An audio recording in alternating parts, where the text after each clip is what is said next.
एक गांव में रामू और श्यामू दो पड़ोसी रहते थे। रामू बहुत ही शरीफ आदमी है, जबकि श्यामू स्वभाव से उतना ही बेअदब और झगड़ालू है।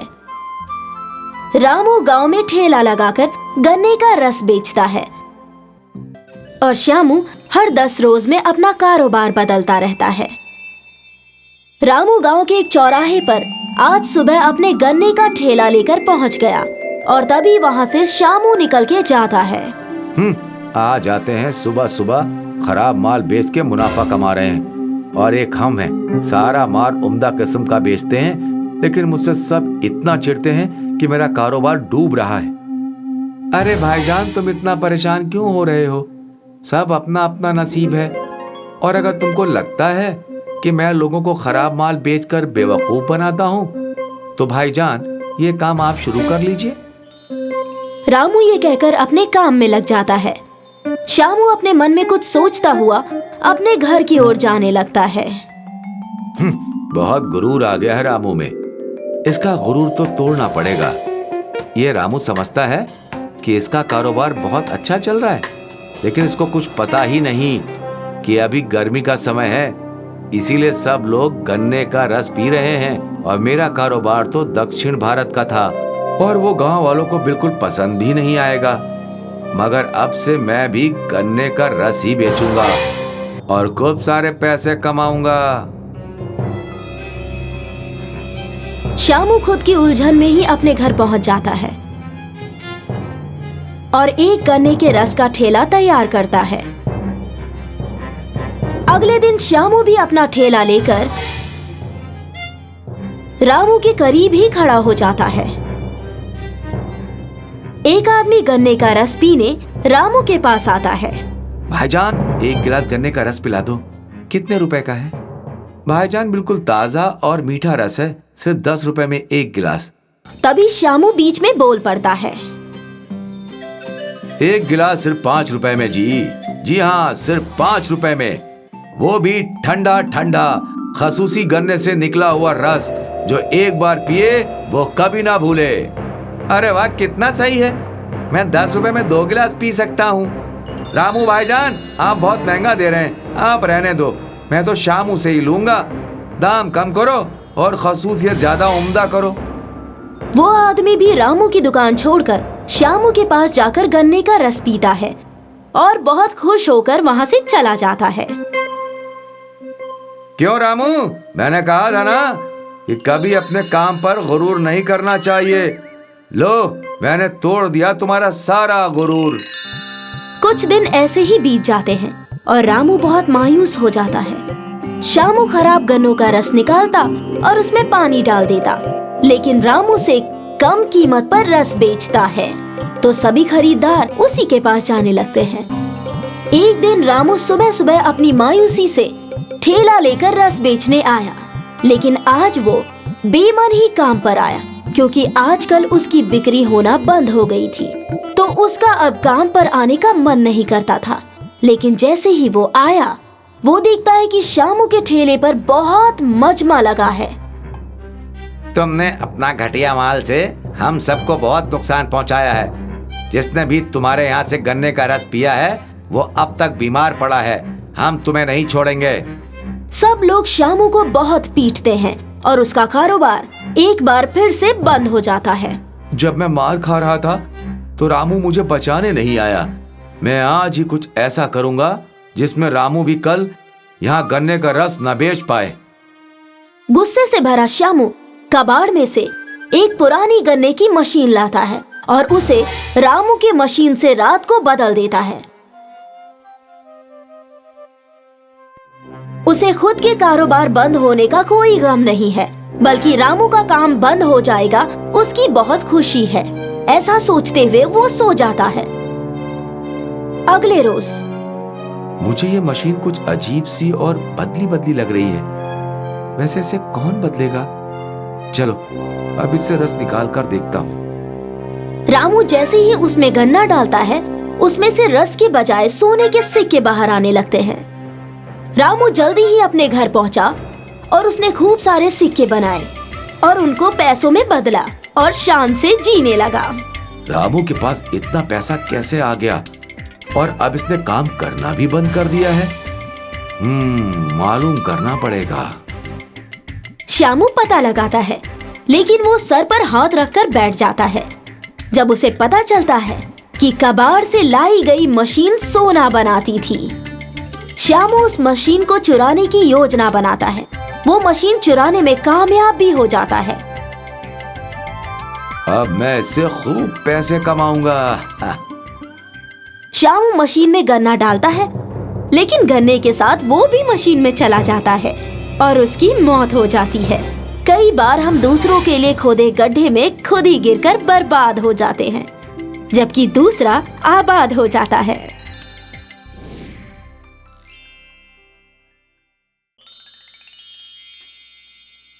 आरती जिस मकान में रहती थी, उसके मकान मालिक उसे अपनी सगी बेटी की तरह प्यार करते थे। आरती ने उनका काफी ख्याल रखा था।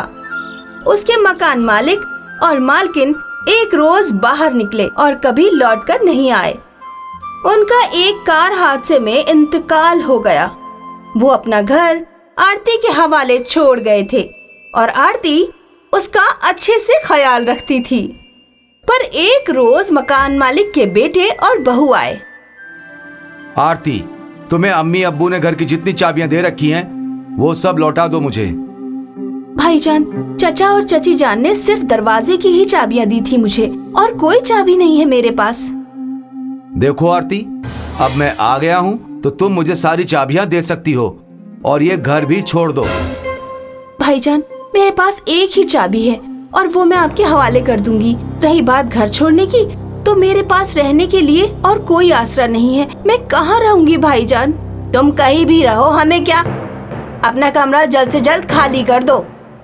भाभी, ऐसा मत कहिए। मेरा इस शहर में चाचा चाची के सिवा और कोई नहीं था। मुझे थोड़ा वक्त तो दीजिए। दुरुस्त है, इस महीने के आखिर तक इस घर से निकल जाना। और हाँ, फिर से कह रहा हूँ, अगर कोई चाबी है तुम्हारे पास तो चुपचाप मुझे सुपुर्द कर देना।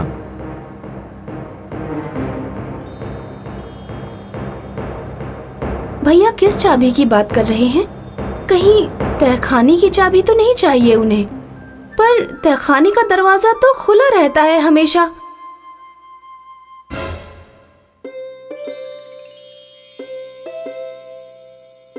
आखिर यहाँ ऐसा क्या है जिसके लिए भाईजान और भाभी जान मुझसे बार बार चाबी मांग रहे हैं?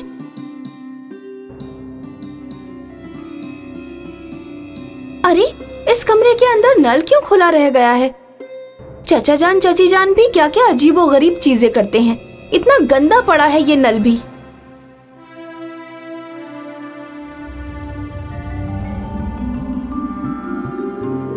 आरती डर जाती है और तुरंत नल बंद कर देती है। उसे लगता है कि ये शायद नकली सोना होगा। जरूर ये चाचा चाची जान की कोई शरारत रही होगी। दिखने में, छूने में और वजन से तो ये असली सोना लग रहा है। आरती ऊपर जाकर भाभी को बताने ही वाली होती है कि भाभी ऊपर से उसका नाम लेकर आवाज लगाती हैं। आरती, अरे आरती किधर मर गई? हाँ भाभी जान, आई। अरे मैं आपके पास ही आ रही थी। मुझे आपको कुछ बताना है। मेरे पास तेरे से गप्पे लड़ाने का वक्त नहीं है। जरा बाजार से सब्जी ले आ। भाभी जान, सुन तो लीजिए मेरी बात। तुमको यहाँ काम करने के लिए बुलाया है मैंने, बातें करने नहीं। अरे नहीं भाभी जान, ऐसा नहीं है। ठीक है, मैं बाजार से आकर बात करती हूँ आपसे। आरती ने अपने हाथों में 4 सोने के सिक्के ले लिए थे। बाजार जाते वक्त उसने पास वाले सुनार से सिक्के की जांच करवाई। सुनार ने उसे बताया कि ये सोने के सिक्के तो बिल्कुल असली और उम्दा किस्म के हैं।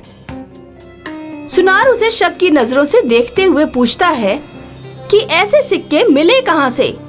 आरती ने कुछ जवाब नहीं दिया और वहां से चली गई।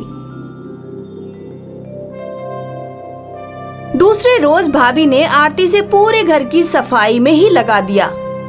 जब भी आरती उनके पास बात करने जाती तो वो कोई नया काम थमा देती, और अगर आरती फिर भी बात करने की कोशिश करती तो भाभी उस पर चिल्लाकर उसे कामचोर कहती। आरती ने भी भाभी से तंग आकर सोचा कि वो अब सीधे भाईजान से ही बात करेगी। आरती ने सोचा कि वो एक बार नल को फिर से चेक कर लेगी कि कहीं वो एक ही दिन का चमत्कार तो नहीं था।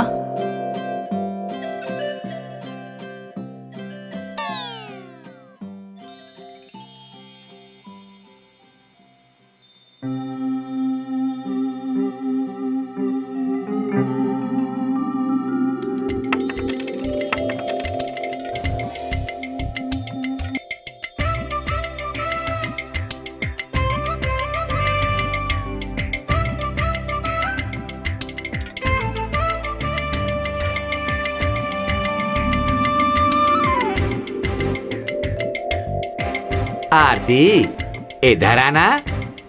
जी चाचा जान। अरे बेटा, तुम 2 साल से दिनेश जी के यहाँ रह रही हो और उस दिन से पहले तुम कभी सोने के सिक्के लेकर नहीं आई। चाचा जान, वो कैसे बताऊं? शायद आप विश्वास नहीं करेंगे। सोने के नल के बारे में? चाचा जान, आपको कैसे पता चला? क्या भाईजान भाभी ने कुछ कहा? नहीं बेटा, उस रोहन और उसकी नर्क चढ़ी बीवी से तो मैंने तभी बात करना बंद कर दिया था जब उसे घर से धक्के मार के निकाला गया था। अरे आप ये क्या कह रहे हैं चाचा जान?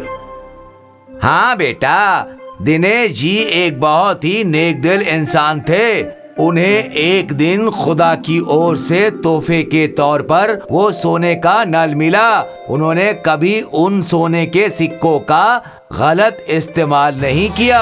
वो महीने में बस 3-4 सिक्के निकालते थे और उसे फरोख्त के आसपास के अनाथ आश्रम में दान दे देते थे। पर ये रोहन, ये अपने अम्मी अब्बा जैसे बिल्कुल नहीं था। पर उनको घर से क्यों निकाल दिया? रोहन और उसकी बेगम को सोने के नल के लालच में अंधा कर दिया था। वो भी इस हद तक कि रोहन ने अपने खुद की अम्मी के ऊपर हाथ उठा दिया। दिनेश जी ने उसी वक्त दोनों को घर से रुखसत कर दिया। या अल्लाह, ये सब तो मुझे मालूम ही नहीं था। इसीलिए वो मुझे उस घर से निकालने की फिराक में लगे हुए हैं। बेटा, तुम किसी तरह से उस नल को छुपा दो, वरना वो रोहन और उसकी बेगम सारा सोना खा जाएंगे और दिनेश जी की आत्मा को कभी भी सुकून नहीं मिल पाएगा। पर चाचा जान, मैं ऐसा कैसे कर सकती हूँ? मुझे तो उस घर से निकाला जा रहा है। बेटा, उस नल को या तो तुम तोड़ दो या उन दोनों को उस घर से निकलवा दो। आरती घर पहुंचती है और वहां उसका इंतजार भैया भाभी जान के साथ साथ पुलिस भी कर रही होती है। देखिए इंस्पेक्टर साहब, यही है वो लड़की जिसने मेरे अब्बा के कीमती सोने के सिक्के चुराए हैं। नहीं नहीं, ये सच नहीं है इंस्पेक्टर। अच्छा, झूठी। ये सच नहीं है तो तू ये सोने के सिक्के की थैली लेकर कहाँ भागने वाली थी? देखिए सर, इसने सारे कपड़े भी पैक करके रखे हैं भागने के लिए। नहीं सर, ये बिल्कुल सच नहीं है, बल्कि मुझे ये लोग घर से निकाल रहे थे। इंस्पेक्टर ने आरती को पकड़ लिया और जेल ले जाने लगा। तभी सुनार और आसपास के लोग आरती की मदद करने आए और सबने रोहन और मीता की सच्चाई इंस्पेक्टर को बता दी और इंस्पेक्टर को मजबूर कर दिया कि रोहन और मीता को पकड़कर जेल ले जाने के लिए। रोहन और मीता को जेल हो गई और आरती ने दिनेश शर्मा के नाम से उस घर में एक अनाथ आश्रम खोल लिया और उन सिक्कों से गरीबों की मदद करने लगी।